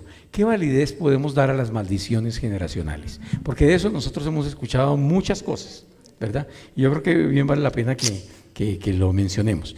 Porque sí hay algunas enseñanzas sobre maldiciones generacionales que básicamente se pueden resumir en unas cuantas citas bíblicas. Vamos a leerlas. Dice Éxodo 25. No te inclines ante ellos ni les rindas culto, porque yo, el Señor tu Dios, soy Dios celoso, quien no tolerará que entregues tu corazón a otros dioses. Extiendo los pecados de los padres sobre sus hijos. Toda la familia de los que me rechazan queda afectada hasta los hijos de la tercera y cuarta generación. Esto suena terrible, ¿verdad? También dice en 2 de Samuel 21:1, perdón, 2 de Samuel 21:1. Durante el reinado de David hubo un hambre que duró 3 años. Entonces David consultó al Señor y el Señor le dijo: el hambre se debe a que Saúl y su familia son culpables de la muerte de los gabaonitas. La otra cita bíblica que nosotros podemos relacionar con esto de las maldiciones generacionales está aquí en Primera de Reyes 21:29 y dice: ¿viste cómo Acab se ha humillado ante mí? Por haberse humillado, no haré lo que prometí mientras él viva, sino que traeré la desgracia sobre sus hijos, destruiré su dinastía. Entonces aquí nosotros vemos que estas citas se han elaborado, o a través, o utilizando estas citas, se han elaborado métodos, maneras, diríamos nosotros como técnicas para librar a la gente de esas influencias demoníacas, pues considerando de que pues todo tiene razón de ser en cuanto a las maldiciones generacionales. Tiene que ver es con eso. Y de alguna manera, pues lo que se atribuye es que el diablo de alguna manera le ganó terreno a las personas y se posesionó de algunas áreas en la vida de la familia, y pues con mucha frecuencia las personas podemos estar atribuyéndole la culpa de lo que está pasando en nuestra vida hoy, pues a nuestros antepasados, a las generaciones anteriores, ¿verdad? Entonces, todo lo que sucede en mi vida es la culpa de mi papá, es la culpa de mi abuelito, es la culpa de... ¿verdad? Y créanme que eso es muy fácil de hacer. De hecho, yo lo hice por mucho tiempo, de atribuirle la culpa de todas mis desgracias, ¿verdad?, a mi padre y a su familia. Yo también, a los míos. Sí, yo creo que papá no tuvo nada que ver con okay. Sí, pero sí, claro, eso es muy generalizado que nosotros hagamos este tipo de cosas. Ahora, pero pues hay otro lado de esto, ¿verdad? Encontramos nosotros otros versículos que nos dicen que no podemos trasladar la culpa de nuestras acciones a nuestros padres y que cada uno es responsable de su propia vida. Eso lo vemos en Ezequiel 18:20, dice: la persona que peque es la que morirá. El hijo no será castigado por los pecados del padre, ni el padre será castigado por los pecados del hijo. Los justos serán recompensados por su propia conducta recta y las personas perversas serán castigadas por su propia perversidad. Entonces, ¿qué nos dice ahí eso? Cada cual es responsable de sus propios actos. No podemos echarle la culpa a nadie de lo que nosotros hemos vivido. Está también Deuteronomio 24:16, dice: los padres no deben morir por los pecados de los hijos, ni los hijos deben morir por los pecados de los padres. Los que merezcan la muerte serán ejecutados por sus propios delitos. Y Primera de Reyes 14:13 también habla de eso. Todo Israel llorará su muerte y lo enterrará. Él será el único miembro de tu familia que tendrá un entierro apropiado, porque este niño es lo único bueno que ve el Señor, Dios de Israel, en toda la familia de Jeroboam. O sea que el Señor no nos va a atribuir los pecados de nuestros padres sobre nuestra cuenta. No. Cada uno de nosotros va a responder. Segunda de Reyes 14:6 dice así: sin embargo, no mató a los hijos de los asesinos porque obedeció al mandato del Señor que Moisés había escrito en el libro de la ley. Los padres no tienen que morir por los pecados de sus hijos, ni los hijos deben morir por los pecados de sus padres. Los que merezcan la muerte serán ejecutados por sus propios delitos.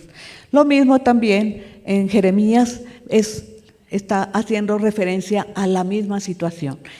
Ahí nosotros vemos que este tema es un tema muy controversial, ¿sí? Obviamente que es muy diferente en la familia los pecados, los comportamientos, las herencias que vienen de nuestros padres, de nuestros abuelos, prácticas que ellos cometieron y que se siguen dando en la familia. Pero ¿por qué se dan esas prácticas en la familia? Porque precisamente es el resultado de las consecuencias de eso. Por ejemplo, una familia en donde el papá es alcohólico, ¿sí? El hijo odia lo que su papá hace, pero termina haciendo lo mismo. Pero no es porque es una maldición, algo que se ganó, ¿sí? Como una herencia, no, sino fue una decisión personal. Cada cosa que nosotros decidimos hacer es nuestro libre albedrío, no es porque los demás lo hayan hecho, no, yo lo decidí hacer. Y tristemente, por ejemplo, una madre soltera en una familia, pues si la persona no se arrepiente, no se renuncia a ese pecado, y cada persona es responsable de renunciar a aquellas cosas que han afectado la vida de la familia en el pasado, pero es muy diferente a las maldiciones generacionales. ¿Sí me hago entender? Entonces necesitamos entender que cada uno de nosotros es responsable por sus propias decisiones. Ahí hay algo, ¿no? Y es que en casa, por ejemplo, el tema de la madre soltera, el madre solterismo, ¿verdad? Porque pues mi abuela, mi mamá, sí, y pues esperaba que pues también, bueno, y mi hermana, y se esperaba pues que también como que pues de ahí para adelante siguiera esto, pero ¿saben? No, ahí paró. ¿Y saben por qué? Sencillamente porque a partir de nuestra generación, diríamos, luchamos por nuestros matrimonios, restauramos nuestros matrimonios, y a partir de ahí nuestros hijos, realmente todos, no solamente pues casados, bien casados y con hogares que pues realmente marcan la diferencia. Pero fue también obviamente decisiones personales que cada uno debió haber tomado. Me acuerdo de algo en este momento, cuando yo hablo con alguien, mi asesoría es que nosotros como personas debemos pedir perdón por los pecados de nuestras generaciones pasadas, porque igual obviamente eso afecta a nivel espiritual nuestra vida actual, pero cada persona, o sea, por ejemplo, mi esposo tenía su problema de drogadicción, mi hijo pudo llegar a ser, gracias a Dios, no lo fue, ¿sí? Pero para renunciar a esos hábitos y a esas cosas, Ricardo tuvo que hacerlo él, ¿sí? En el caso mío, yo quedé embarazada antes de casarme, que yo no quería que mis hijas o mis hijos vivieran lo mismo que yo viví. Yo tuve que renunciar a mi pecado y tuve que arrepentirme y pedirle perdón al Señor. Oré sobre mis hijos para que ellos no tuvieran que pasar por lo mismo, pero ellos tenían que orar también a nivel personal para renunciar a esos pecados y que no fuera a afectarlos en su vida. Entonces, cada uno de nosotros necesita hacerse responsable por eso, ¿sí?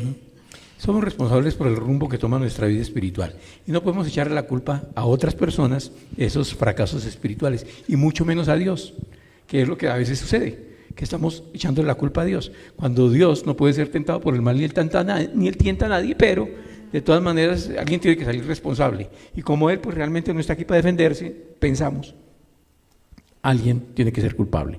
Pero la verdad es que miren, las personas sí nos pueden haber herido, nos pueden haber hecho cosas terribles, y de hecho pues ellos son responsables por sus acciones. Ellos tendrán que responder a Dios por esas acciones, pero no es una razón para que nosotros dejemos de responder correctamente delante de esas situaciones. Sí, claro, yo fui abusado, pero después de que eso sucedió, etcétera, etcétera, ¿qué decisiones a partir de ahí tomé con mi vida? Pues decisiones equivocadas, ¿verdad? Eso en mi vida pudo haber parado, pero realmente pues yo no tenía ni el conocimiento ni la intención de que las cosas cambiaran.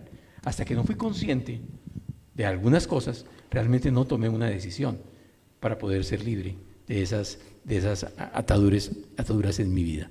Ahora, Éxodo 25, cuando lo estuvimos leyendo, nos dimos cuenta de que termina de una manera pues tremenda. La conclusión es bastante fuerte. Dice: yo soy el Dios que castigo la iniquidad de los padres sobre los hijos. Eso no quiere decir que generaciones inocentes que todavía no han nacido van a ser castigadas por los pecados cometidos por sus padres. Realmente la doctrina de la responsabilidad personal está muy claramente establecida en la Biblia, tanto en el Antiguo como en el Nuevo Testamento. Cada persona es responsable por sus actos. Posiblemente sí, nos hicieron mucho daño y todo lo demás. ¿Qué corresponde ahora que nosotros hagamos? ¿Qué debemos hacer? Pues por supuesto, reconocer qué responsabilidad pudimos haber tenido después de esto, arrepentirnos, perdonar, eso cuesta. ¿Sí? ¿Cuántos saben que perdonar cuesta? ¿Verdad? Y pues no dejar cuentas pendientes. Mi esposa hablaba ayer, Mateo 18, los deudores, los dos deudores, etcétera, etcétera, etcétera. Y realmente ahí nosotros podemos ver que hay una relación obviamente en la naturaleza caída del ser humano. Hay una relación, hay un castigo, sí, hay unas consecuencias a todo el pecado que se ha movido en el mundo. También. Sí, hay una relación, sí, una unidad en la raza humana. Y pues obviamente si hay una guerra, pues todos vamos a salir afectados en esa guerra, tanto inocentes como culpables. Entonces, y los hijos de los que pelean. Todos nosotros, todos vamos a ser afectados. Entonces ahí nosotros tenemos que entender que hay unas consecuencias que nos van a alcanzar a todos, aunque nosotros no hayamos tenido nada que ver ahí, ¿sí? Entonces eso es para que nosotros también veamos que no solamente está afectada la generación que participa, sino las generaciones futuras, aunque todavía ni siquiera han nacido, pero van a ser afectadas. Nosotros ahora estamos viendo ¿cómo se llama? El calentamiento global y los cambios climáticos, todo eso afecta tanto a culpables como a inocentes. Entonces ahí vemos que todos estamos siendo afectados aunque no tengamos nada que ver. Y la inmoralidad es otro ejemplo, ¿sí? Una persona que está afectada, no solamente es ella la afectada, sino las personas, la familia alrededor, van a ser involucrados indirectamente, ¿sí? Y van a ser afectados. Entonces, en contraste con una vida recta, obviamente va a traer bendición para toda la familia alrededor. Tenemos que diferenciar, ¿sí?, entre lo que son las consecuencias de los hábitos pecaminosos y las bendiciones de llevar una vida recta de acuerdo a los parámetros establecidos por Dios desde el comienzo. Y repito, es que lo que el hombre siembra, eso también recogerá, ¿verdad? Entonces, obviamente, si nosotros sembramos bien, pues nuestros hijos van a recibir las bendiciones de esa buena siembra. Pero si sembramos mal, pues ¿qué va a suceder? Que ellos van a resultar también, obviamente, afectados, ¿sí? Y eso pues realmente no necesita demasiado aritmética, cálculo y trigonometría. Son principios espirituales muy sencillos de comprender. Los pecados pueden afectar no solamente a la persona que se involucra, pero también a su familia inmediata e inclusive a los que vendrán después, en ese sentido. Entonces, cuando estamos hablando de maldiciones generacionales, yo creo que es bueno que nosotros entendamos también un poco sobre toda esta información. ¿Estamos bien? ¿Sí? ¿De acuerdo? Ok. Entonces, vamos a pasar a otra pregunta. ¿Qué consejo podemos recibir para ministrar liberación? Estamos en el plan de ministrar liberación. Yo creo que un consejo muy importante es no trabaje solo, trabaje en equipo. Los dones, los diferentes dones son necesarios para ser efectivos en un ambiente espiritual que suele ser pesado. Entonces, una de las cosas que siempre recomendamos es no pretenda usted meterse a liberar solo. Fíjense lo que dice 1 Corintios 14, 26. Ahora bien, mis hermanos, hagamos un resumen. Cuando se reúnan, uno de ustedes cantará, otro enseñará, otro contará alguna revelación especial, es decir, profecía que Dios le haya dado, otro hablará en lenguas, otro interpretará lo que se dice, pero cada cosa que se haga debe fortalecer a cada uno de ustedes. Es decir, cuando se desarrolla esta labor de equipo, pues es muy importante. Quizás yo debo hablar aquí un poquito sobre eso. Debemos confiar en el discernimiento espiritual colectivo que tenemos todos, porque Dios nos está hablando a todos, realmente. No es solamente una persona, el ungido del Señor y todos los demás que hacen parte del equipo sencillamente le hacen barra, no, así no es como funciona. Pues cuando se está ministrando liberación, posiblemente uno tome, diríamos que la labor en un caso determinado, como que asuma la vocería, diríamos, pero los demás también están trabajando. Los demás también están actuando. Y permítanme de pronto comentarles algo. Cuando nosotros ministrábamos liberación en la clínica espiritual allí en la Castellana hace N cantidad de años, pues realmente estábamos todos metidos en el asunto, ¿verdad? Alguien estaba de pronto, después de haber escuchado y empezábamos ya a hacer la liberación propiamente dicha, una persona estaba en esto, pero había momentos en que de pronto la revelación venía a otro y empezaba a orar en lenguas. La oración en lenguas tiene mucho poder en temas de liberación, ¿verdad? Otro de pronto citaba la escritura y salía a relucir aquí el endemoniado gadareno o cualquier otro caso, ¿sí? Es decir, todo eso realmente hacía que el voltaje pues fuera insoportable para esas presencias demoníacas en una persona, y tenían que salir, era una labor, obviamente una labor de equipo, ¿verdad? Y pues obviamente oración corrida entre nosotros que manteníamos también, pues por supuesto, de una manera muy intencional, guardando nuestras vidas, ¿sí?, en santidad, porque lo que estaba diciendo mi esposa es muy en serio. Realmente, si nos vamos a meter en ese ministerio, cuidémonos de estar guardando nuestras vidas, no seamos de pronto quizás puestos en evidencia o ridiculizados, porque estamos pretendiendo hacer algo para el cual no estamos calificados, ¿sí? Bueno, como equipo, es importante hacer una entrevista a la persona que está interesada en recibir liberación.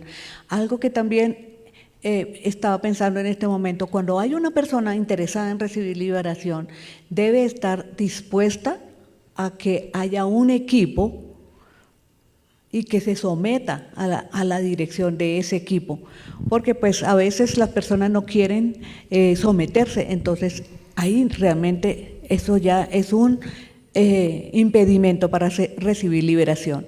Entonces es importante que como equipo se haga una entrevista a la persona y establecer la fuente, establecer la profundidad de la posesión o la influencia demoníaca. Es asegurarse que la persona está comprometida a cooperar y que va a someterse a ese equipo.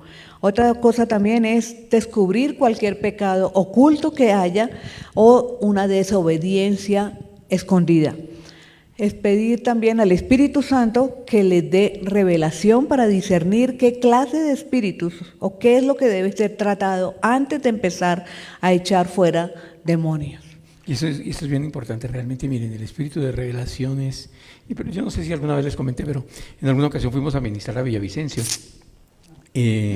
Sí, hace N cantidad de años, creo que ni siquiera éramos pastores, no éramos pastores, pero fuimos a ministrar a Villavicencio y pues había una dama dentro de la reunión y ella nos pidió que fuéramos a su casa a orar porque, sencillamente porque la casa no se arrendaba y ella pues estaba en una situación económica muy precaria porque pues era, diríamos que su fuente de entradas, etcétera, etcétera. Y pues nosotros, bueno, accedimos y salimos del Hotel Don Lolo, que era la reunión, y nos fuimos para allá a orar por esa casa y esto y lo otro, pero esta dama quedó sorprendida, inclusive yo quedé muy sorprendido, la verdad, cuando llega mi esposa y le dice a ella: mira, lo que el Señor me está mostrando es que en este lugar se hicieron una serie de prácticas que pues realmente sí han traído maldición sobre este lugar, ¿verdad? Inclusive aquí se hicieron prácticas de homosexualismo, lesbianismo. Tú estás implicada, ¿verdad? ¿Cómo sabía mi esposa eso? El Espíritu se lo reveló y yo pues ahí como que orando bajito: Señor, que no se escache. Sí, es decir, una cosa que, sí, pero ¿quién hizo eso? ¿Quién le reveló eso? Pues el Señor, y ella admitió y claro, y se pudo manifestar pues el reconocimiento, el arrepentimiento y todo lo que viene después, y fue libre, ¿sí? Pero el discernimiento espiritual es muy importante en momentos así. Sí. Es importante observar también cualquier reacción inusual también, ¿sí? Debemos observar y hacer preguntas específicas ¿verdad? Y el Señor nos va guiando en todo eso, cosas a veces como que muy personales, que uno como que se mete al rancho, como en el caso que acabo de describir, ¿verdad? Que pues normalmente las personas pues no esperarían una pregunta tan directa, pero bueno, y las manifestaciones pueden tener que ver con llantos, alaridos, gritos, la persona se cae, alega en voz alta, se automutila, se trata de hacer daño y hay que impedirlo, se golpean, de pronto entran en un estado como de trance, como de coma, se quedan fundidos, como dormidos, la espuma en la boca suele suceder, que se tiren al piso, bueno, todas esas manifestaciones, que se revuelquen ahí, esas manifestaciones, diríamos nosotros entre comillas, en una liberación pueden ser normales, ¿sí? Entonces pues eso no es para asustarse, pero cuando los demonios ya se han discernido completamente, es el momento en que se va ahora a ministrar una liberación ya real con la expulsión de los demonios de la persona. Primero hay que escucharla, hay que observar bien realmente cuál es la necesidad, porque recuerden, los demonios mienten y pueden proyectar algo que realmente no es lo que es, ¿verdad? Y es muy importante realmente siempre estar mirando a los ojos de la persona que está necesitada de la liberación, porque allí uno puede descubrir bastantes cosas, de si la persona sí o no ha sido liberada, si hay otra cosa más allá oculta. A veces las personas solamente dicen la mitad de la información, ¿verdad? Porque en lo oculto, pues realmente estas cosas proliferan. En este momento recordaba lo que decía Ricardo, de que hay que mirar a los ojos a las personas, porque en los ojos también se esconden los demonios. En las miradas uno puede descubrir si hay un espíritu escondido. Entonces, es la revelación del Espíritu Santo la que nos lleva a nosotros a mirar cómo debemos ministrar a la persona que está solicitando ayuda. Y lo que decía hace un rato, no hay fórmulas mágicas, no es algo escrito, es que es así, paso 1, haga paso 2. No, realmente ahí dependemos del Espíritu Santo de Dios. Solamente. A veces los primeros sorprendidos pueden ser ustedes, cuando estén ministrando y se den cuenta de que no me imaginé que esto tomara este rumbo. Sí, pero bueno, de eso se trata. Bueno, vamos a la pregunta 27, que dice, ¿qué debe hacer la persona que busca ayuda? Entonces, lo primero que debe hacer esta persona es estar dispuesta a arrepentirse de sus pecados y alejarse de ellos. Eso lo vemos en Proverbios 28:13, y dice que el que encubre sus pecados no prosperará, más el que los confiesa y se aparta alcanzará misericordia. Entonces, la importancia del arrepentimiento es clave para que haya un buen proceso. Entonces, el confesar los pecados y renunciar a toda participación de actos pecaminosos. Primera de Juan 1, 8 al 10. Nos sugieren, ahí nos dice 3 pasos, pero yo tengo otros pasos también para complementar, pero vamos a leer lo que dice ahí. Dice, si afirmamos que no tenemos pecado, lo único que hacemos es engañarnos a nosotros mismos y no vivimos en la verdad. Pero si confesamos nuestros pecados, Dios es fiel y justo para perdonar nuestros pecados y limpiarnos de toda maldad. Si afirmamos que no hemos pecado, llamamos a Dios mentiroso y demostramos que no hay lugar para su palabra en nuestro corazón. En el proceso, digamos que yo llevo a una persona, yo tengo más o menos son como 7 pasos para la persona que busca ayuda. Primero, tiene que reconocer que tiene un problema. Si la persona no reconoce, pues nada que hacer.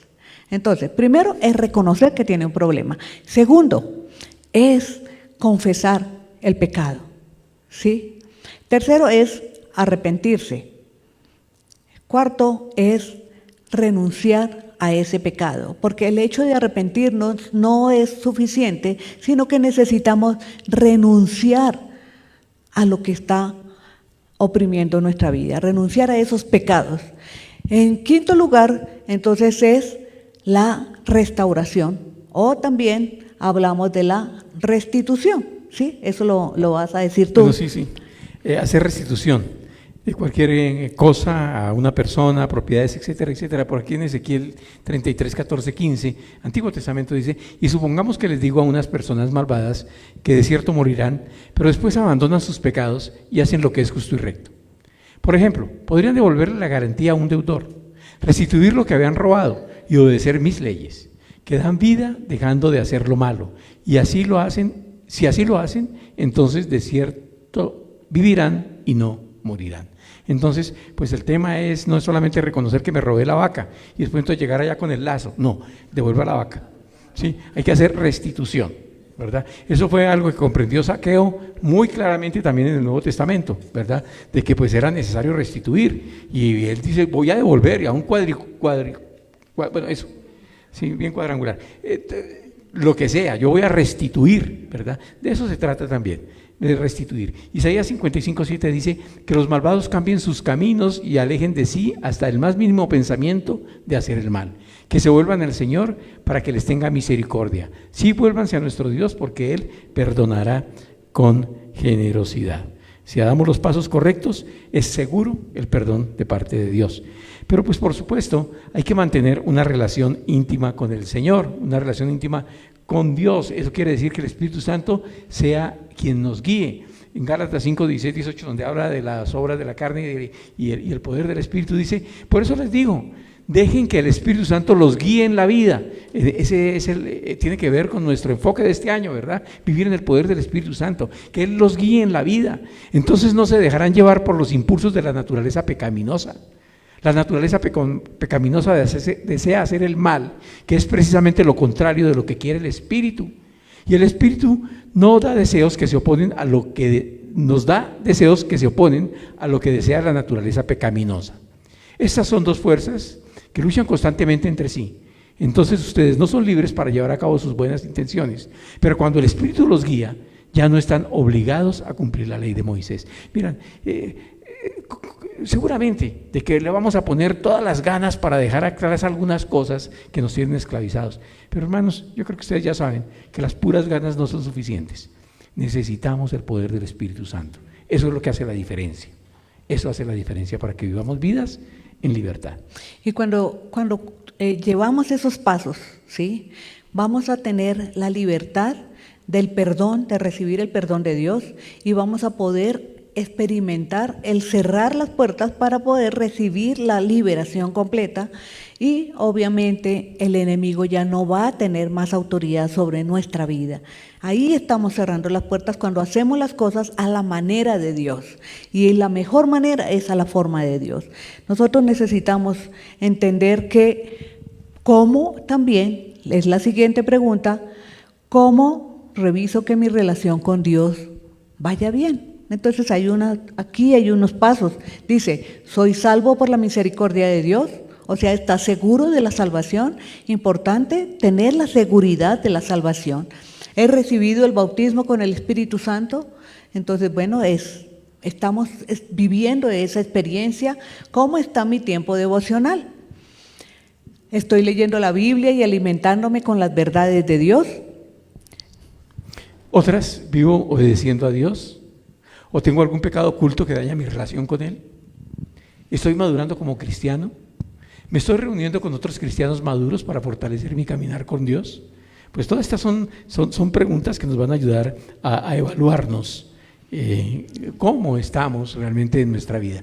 ¿Estamos creciendo o no estamos creciendo? Recuerden que en la vida cristiana, hermanos, es imposible quedarse detenidos. O tú avanzas o tú retrocedes. Uno no se puede quedar quieto. ¿Sí? En la vida cristiana uno está con la corriente del mundo siendo arrastrado, o uno está nadando contra la corriente como el salmón, y pues por supuesto viviendo una vida cristiana de experiencia con Dios cotidianamente. ¿Otra pregunta?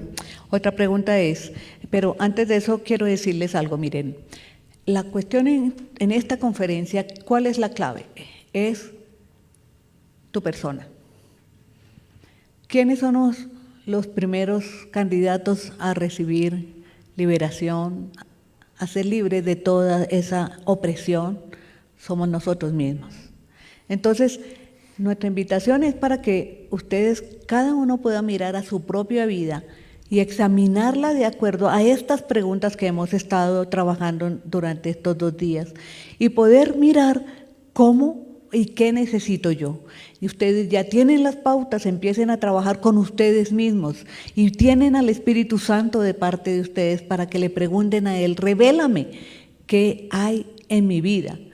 que está siendo un estorbo o que hay algo que no está funcionando bien. Sí, hay algo que de pronto querría decir, es que miren, la autoliberación. En algunas ocasiones yo experimenté eso, ¿sí? De que iba delante del Señor y pues realmente metido con Él, y yo renunciaba a cosas que habían en mi vida. Yo renunciaba a eso y funcionaba, ¿saben? Es increíble, pero hasta manifestaciones se producían en mi vida estando a solas y renunciando a ellas, y yo podía sentir que algo salía de mí, en realidad, ¿sí? Esa es una experiencia que yo viví, que yo tuve. Pero, hermanos, no hay cómo realmente tener a quien darle cuentas. Uno necesita a una persona que nos esté acompañando en ese proceso, alguien que te diga, bueno, ¿y cómo vas? Ahora, tú estabas mencionando de que esta conferencia sí tiene como propósito de que miremos para adentro, ¿verdad? Es muy bueno mirar para afuera, y gloria a Dios que lo hagamos en algún momento, porque hay mucha necesidad de ser libres, de libertad, y nosotros hemos sido llamados. ¿Recuerdan la primera pregunta? ¿Quiénes van a liberar a los cautivos? Pues ustedes. Sí, pero cerciorémonos primero de que estamos nosotros suficientemente libres para poder hacer la obra de Dios, ser los instrumentos que Dios quiere utilizar en adelante para hacer esta tarea. Eso es bastante importante. Después de esta conferencia, yo les voy a invitar a que, haciendo estas reflexiones, realmente ustedes, haciendo este examen, pues también, si tienen necesidad de alguna cosa, pues acérquense y charlamos, hablamos realmente. Creo que esto es importante hacerlo. No estamos, nosotros aquí en esta iglesia por lo menos, no hacemos liberaciones públicas, ¿verdad? En donde pues estamos todos reunidos en un culto y empezamos a echar fuera demonios. No. Esa sería publicidad gratis. Sí, estamos nosotros más bien haciendo daño en algún sentido. Estaríamos quizás afectando personas que no están todavía preparadas para recibir ese voltaje o ese tipo de manifestaciones y cosas de ese estilo. No es nuestro estilo y no lo vamos a hacer realmente. Pero sí, pues por supuesto, diríamos nosotros, en la privacidad que permite una mayor efectividad, podríamos estar hablando con las personas en una manera mucho más directa y personal. ¿Sí? ¿Estamos de acuerdo con esto? Ok, vamos a la pregunta 29. Entonces dice, ¿qué más sería bueno recordar si voy a ministrar liberación? Ahí vemos unas pautas. Dice, Jesús autorizó y empoderó a aquellos que creyeron en Él para expulsar a los demonios. La gente vino a Jesús en lugar de que Él fuera a ellos para liberarlos. La única excepción que encontramos en la Biblia es que Él se encontró al endemoniado gadareno, pero fue algo que realmente... diosidencia realmente. Él fue a Gadara, pero pues ahí estaba el endemoniado que fue el que le salió, ¿no? Exacto. Pero él estaba, es decir, y este es un punto importante, ¿verdad? No se trata de que nosotros andemos detrás de las personas que están afectadas. Oiga, ¿quiere que yo la lidere? No, que la persona realmente sienta que tiene necesidad de esto, que esté buscando ser libre, ¿verdad? Eso es como cuando le llegan a uno, por ahí a veces personas, familias, que para aconsejar, ¿qué hago con mi hijo que es que está empezando a meter drogas? Señora, tráigame a su hijo, por lo menos, ¿sí? Porque pues yo, ¿qué razón le voy a mandar con usted? No, pues tráigamelo, sí, más bien, invítelo a venir, no tráigamelo, invítelo a venir, porque si él viene con una pistola aquí, pues realmente no vamos a sacar nada, no va a suceder nada, ¿verdad? Si viene solamente pues porque la mamá lo echó en la casa y la única manera de tener ahí el pernotadero y la comida gratis es pues teniendo que venir aquí, no funciona. La persona tiene que reconocer su necesidad. Ajá. ¿Sí? ¿Y qué más? Y dice, Jesús se acercó a los endemoniados por amor y por medio de la revelación del Espíritu que recibía del Padre. Nosotros tenemos al Señor, tenemos su Espíritu, tenemos su autoridad, tenemos todo lo que necesitamos para ejercer ese ministerio de ayudar a las personas que lo necesitan. Sí, y pues por último, dice, ¿qué debe hacer alguien para permanecer libre? Y esa es la meta realmente de todo esto, no solamente llegar a recibir la libertad, pero permanecer en ella, permanecer libre. Y es posible permanecer en libertad. Estoy completamente seguro de eso. Ustedes tienen al frente a 2 ejemplos de que se puede permanecer libre. ¿Verdad? Se puede vivir en libertad, no hay que volver atrás. La meta hay que cumplirla. La persona no puede volver al estilo de vida, hábitos pecaminosos que tenía antes. Si lo hace, ¿qué va a pasar? Los demonios regresarán. Entonces, ¿qué es importante? Más bien, buscar de Dios, buscar el rostro de Dios, la guía del Espíritu Santo, entrar en un programa de discipulado, meterse con la Biblia, llenarse, no permanecer con la casa vacía, llenarse de Dios. Y eso le ayudará a mantenerse firme y creciendo. Pero también, la persona debe rededicar su vida al Señor Jesucristo.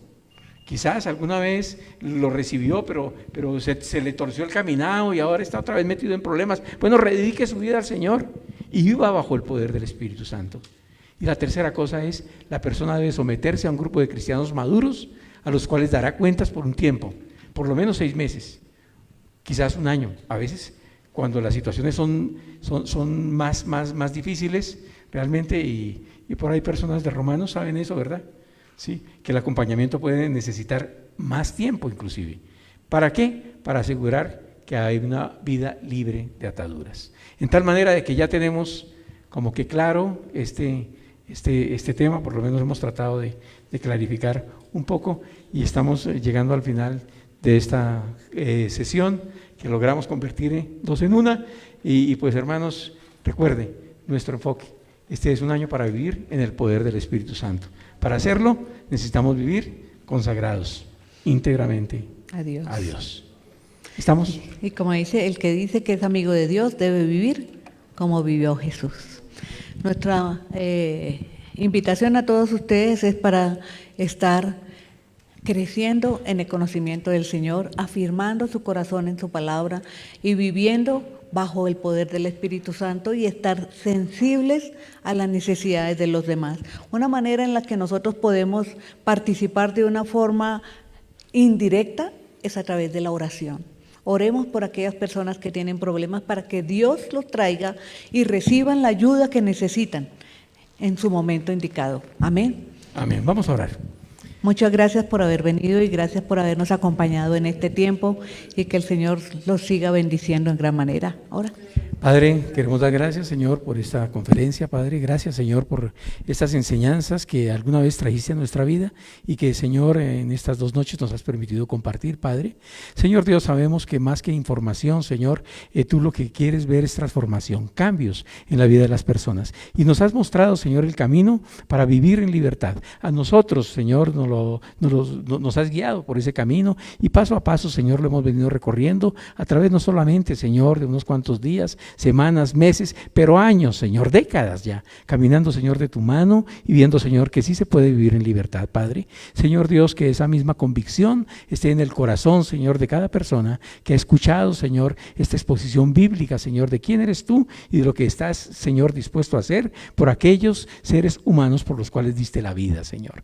Damos gracias a ti, Señor, por tu generosidad, por tu misericordia y porque también, Señor, esta libertad, Señor, este poder que nos libera, Señor, de Satanás, de sus huestes espirituales de maldad, Señor, está a nuestro alcance. Señor, nosotros tenemos la autoridad que tú nos has delegado, Señor, y ciertamente queremos, Dios, ponerla en práctica, Padre. Los que están aquí identificados conmigo, Señor, hoy te queremos decir, Señor, vamos a seguir tus instrucciones, vamos a obedecerte, Señor. Y la gran comisión dice, Señor, que nosotros echaremos fuera a los demonios, Señor, y es lo que vamos a hacer, Señor, porque tú lo has dicho, porque nosotros lo creemos y porque nosotros, Señor, queremos ser obedientes, Señor, a tu instrucción. Muchas gracias, Señor, por este tiempo y pedimos, Señor, que tú nos sigas llevando con bien de tu preciosa mano, en el precioso nombre de Jesús. Amén y amén. El Señor les bendiga. Seguimos en contacto. Dios les guarde. Que tengan buena noche.